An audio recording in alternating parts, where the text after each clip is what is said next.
Hey my friends, Kalam here. In today's video, I'm going to show you how to change Google Photos language in less than few minutes. So first, I open this one, then click on the left corner. You can see this language are Bengali. So I want to change use my targeted languages. So like first, I am going on mobile setting like here, and here are your charts language.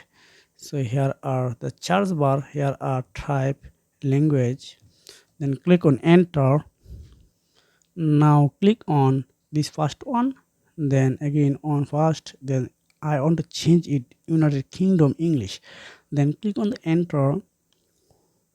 Wow, after few seconds it's automatically transferred your targeted language easily.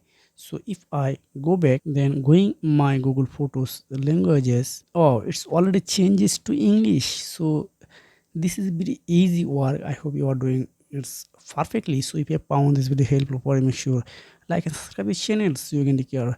Goodbye.